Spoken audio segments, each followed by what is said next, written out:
కడప, కర్నూలు, చిత్తూరు, అనంతపురం, నెల్లూరు, ప్రకాశం, రాయచూర్, బళ్ళారి, చిత్తదుర్గం, కోలార్, కృష్ణగిరి, వేలూరుతో 12 జిల్లాలు కలిపి ప్రత్యేక రాయలసీమను ఏర్పాటు సాధనకై పోరుబాటుకు సిద్ధం కావాలని రాయలసీమ రాష్ట్ర సమితి జాతీయ నాయకులు డాక్టర్ కుంచా వెంకట సుబ్బారెడ్డి రాయలసీమ వాసులకు పిలుపునిచ్చారు. 88 సంవత్సరాలైనా నెరవేర్చని శ్రీబాగు ఒప్పందం అమలుపరచని కేంద్ర రాష్ట్ర ప్రభుత్వాల నిర్ణయాలకు వ్యతిరేకంగా కర్నూలు పట్టణంలోని స్థానిక అంబేద్కర్ భవనంలో రాయలసీమ వాసులతో చర్చా వేదిక ఏర్పాటు చేశారు. ఈ సందర్భంగా డాక్టర్ కుంచా వెంకట సుబ్బారెడ్డి మాట్లాడుతూ శ్రీబాగు ఒప్పందం ప్రకారం 1937 నవంబర్ 16వ తేదీన కోస్తా నాయకులకు రాయలసీమ నాయకుల మధ్య ఒక ఒప్పందం కుదిరింది. 8 దశాబ్దాలలో ఆ ఒప్పందంలోని ఏ ఒక్క అంశము అమలు కాలేదని ఆయన అన్నారు. రాయలసీమ ప్రాంతం నుండి ముఖ్యమంత్రులు అవుతున్నారు తప్ప రాయలసీమని అభివృద్ధి చేయడంలో విఫలమవుతున్నారని ఆయన ఆవేదన వ్యక్తపరిచారు. రాయలసీమను రాళ్లసీమగా చేస్తున్నారని తెలిపారు. దీనికి ముఖ్య అతిథి భాస్కర్ రెడ్డి, మిగతా అందరికీ పేరు పేరున ఉదయపూర్వక ధన్యవాదాలు. శ్రీబాగు ఒడిబాగు ఒప్పందం ప్రకారము రాయలసీమ పాలకులు నిర్లక్ష్యం చేస్తున్నారు కాబట్టి ఇప్పటికైనా తెలుసుకొని మీరు అమలు చేయకపోతే ఎక్కడైనా కానీ మీ పాలకులు తిరగలేదు కబడ్డాలని చెప్తున్నా. మీరు ఇక్కడ రాష్ట్రాలకు పోయి 1000 కోట్లు ఒప్పందం చేసుకుంటారే, అగ్రిమెంట్ చేసుకుంటారే, దీనిలో చింత లేదా? దానికి డబ్బుల కోసం మీకు పర్సెంటేజ్ వస్తుందని మీరు పోతున్నారు కాబట్టి దీనిపైన మేము పోరాడతాం, ఎంతవరకు త్యాగం చేస్తాము. ఈ శ్రీబాగు ఒప్పందం ప్రకారము అలమట్టి డ్యాము ఎత్తు పెంచుతారు. పర్మిషన్ లేకపోయినా అలమట్టి డ్యామ్ అయితేనేమి, ఇక్కడ ఫ్యాక్టరీలు స్టీల్ ప్లాంట్ అయితేనేమి, రాయలసీమ ప్రాజెక్టులు అందరినీవా సుజల సవంతి బీమా పథకము ఈ ప్రాజెక్టుల మీద చేయలేదు కాబట్టి దీనిపైన వీళ్ళకందరికీ చేయకపోతే రాయలసీమ రాష్ట్ర పార్టీ చూస్తూ ఊరుకోదు. రాయలసీమ ప్రజలు తరిమి కొట్టే దగ్గర పడ్డాయి. ఇప్పుడు ప్రజలు వీళ్ళని గెలిపించడానికి ప్రతి ఒక్కరూ మా ఊరికి చేస్తారని మనం అనుకుంటున్నాం.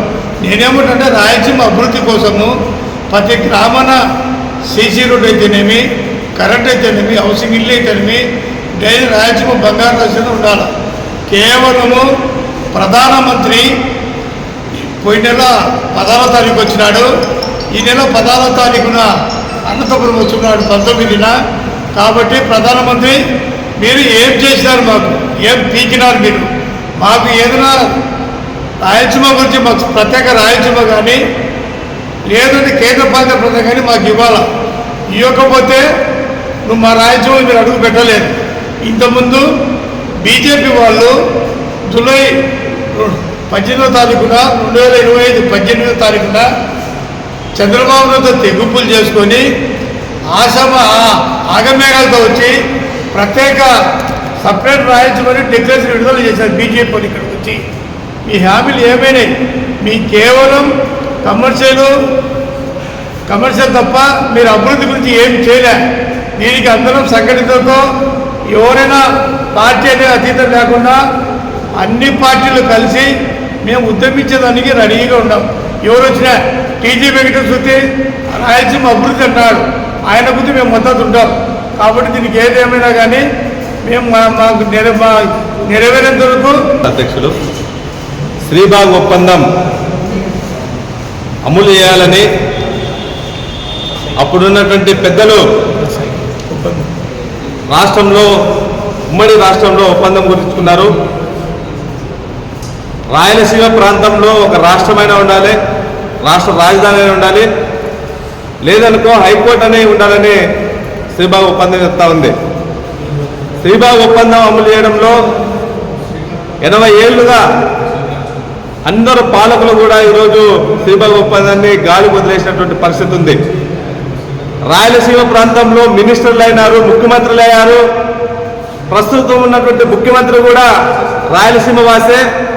రాయలసీమలో ఉన్నటువంటి సమస్యలు పరిష్కరించలేనటువంటి పరిస్థితిలో ఉన్నారు.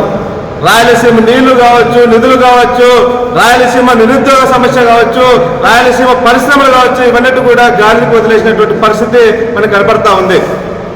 గుండ్రేవన అయితేనేమి, వేదవతి రిజర్వాయర్ అయితేనేమి, గురు రాఘవేంద్ర ప్రాజెక్టు వెడల్పు అయితేనేమి, సిద్ధేశ్వర మలుగు అయితేనేమి, వీటన్నిటిపైన కూడా రాయలసీమ వాసులుగా నినాదం చేస్తూ ఉన్నా కానీ పాలకులు ఏమాత్రం కూడా పట్టించుకోలేనటువంటి పరిస్థితులు ఉన్నాయి. రాష్ట్ర విభజనలో రాయలసీమ ప్రాంతానికి ఇచ్చినటువంటి కేంద్ర విశ్వవిద్యాలయాలు ఎక్కడ పోయాయనే సందర్భంగా మేము అడుగుతా ఉన్నాం.